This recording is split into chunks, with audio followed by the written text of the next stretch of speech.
Welcome to 5 Points of Articulation, where I review action figures and then articulate 5 points to help you decide if you want to add that figure to your collection. The 5 points I discuss are packaging, presentation, posability, playability, and price. I'm Jason, and if you enjoy my content, please like, share, subscribe, do all of the YouTube rigmarole.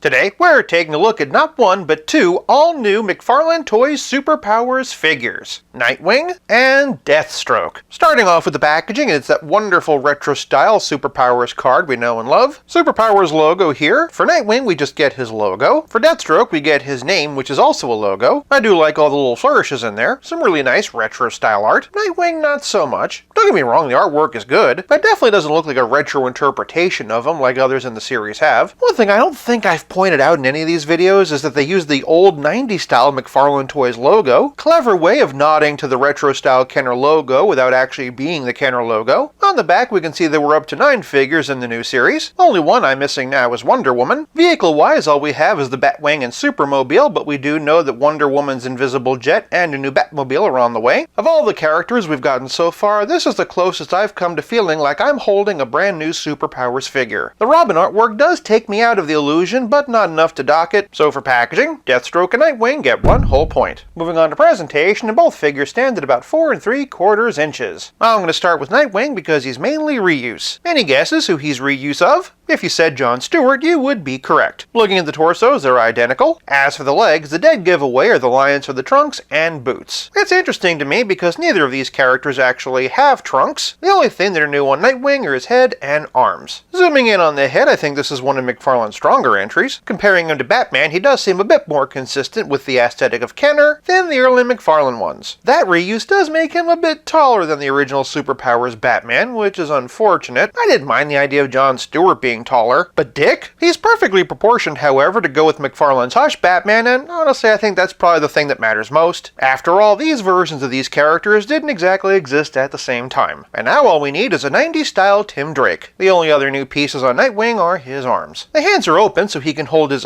sticks, but I do find it baffling that the arms have glove lines. I'm guessing so they can squirrel it away for future reuse. On the other hand, there's something familiar about this face. Oh no! Not another identity! Shifting over to Deathstroke, and he's definitely the standout between the two. Unlike Nightwing, he's a 100% new sculpt. This includes his famous half-black, half-orange mask, his Bowser collar, his Chewbacca bandolier, more scales than the Little Mermaid, his day-glow underwear so he doesn't get run over, even more scales, and pirate boots. I could be wrong, but I think he has more paintwork than we've seen from anybody else in this line. A little something for the belt buckle would have been nice, but not a deal breaker. For some reason, right out of the package, mine has a bit of a dirty bottom. Flipping him around, we can see this is where the sides of his bandolier meet. Bit of a missed opportunity not to have a sheath there for his sword, but he does have an open hand so he can hold it. I don't mind reuse if it makes sense, and I think that in Nightwing's case it's fine, and it's balanced out by all the new tooling on Deathstroke. Also, if you had told me that my favorite McFarlane Deathstroke would be the Superpowers one, I'd have said you were crazy. For presentation, I'm giving Deathstroke and Nightwing 1 whole point. Moving on to posability, and both figures have the exact same articulation. Nightwing has a swivel head, Deathstroke has a swivel head. Nightwing has swivelly arms, Deathstroke has swivelly arms. Nightwing has T-style swivel hips, Deathstroke has T-style swivel hips. Nightwing can kick this far, Deathstroke can kick this far. Nightwing has single-jointed hinge knees, and Deathstroke, you guessed it, has single-jointed hinge knees. This was the articulation scheme of the original Kenner figures, and since this is trying to be a continuation of that line, it does make sense that that's how they'd be posed here. Obviously, there are better articulated small-scale figures out there, but that's not the point. The point is nostalgia, and for posability, I'm giving them 1 whole point. Before we continue, if you like this video, do me a favor and give it a like. I really like doing these Superpowers videos, but they don't usually perform as well as my others, so your likes would really help. Moving on to playability, and Nightwing comes with his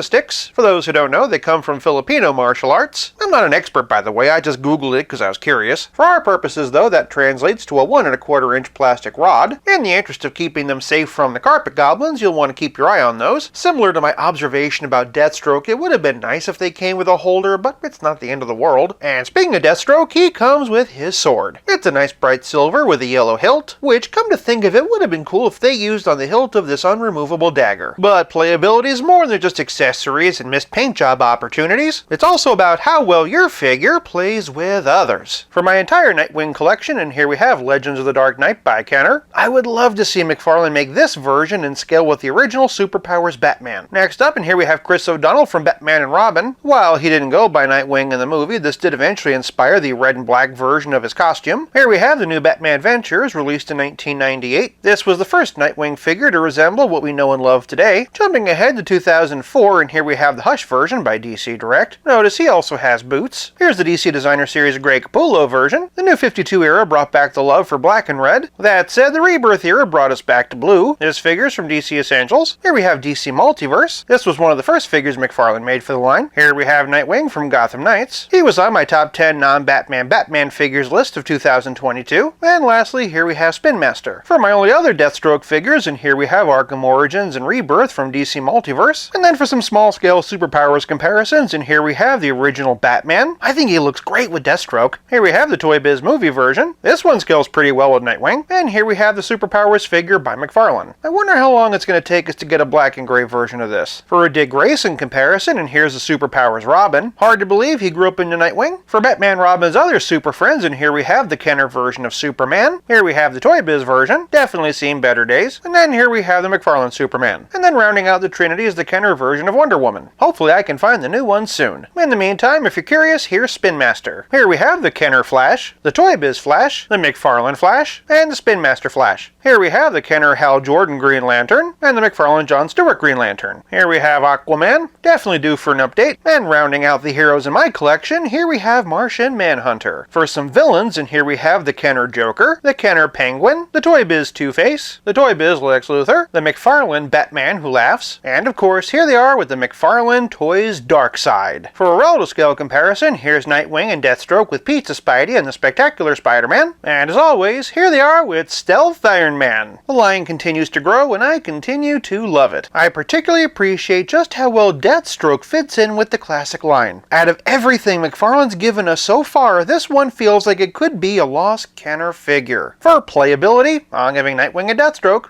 one whole point. This leaves us with nothing left to discuss but the price. The McFarlane Toys Superpowers collection is a Walmart exclusive and retails for $10 a piece. That said, I have noticed that Walmart tends to overstock them, so eventually they do end up on clearance. The $10 is fine by me, but if it's too steep for you, wait around and I'm sure you'll be able to cut a better deal. For price, I'm giving Superpowers Nightwing and Deathstroke one whole point for a grand total of 5 out of 5. For more Superpowers videos, click here. Are you collecting the line, and if so, which is your favorite figure so far, and which characters do you want to see next? Sound off in the comments below. Thank you so much for watching. I'll be back again real soon, but until then, play nice and have fun.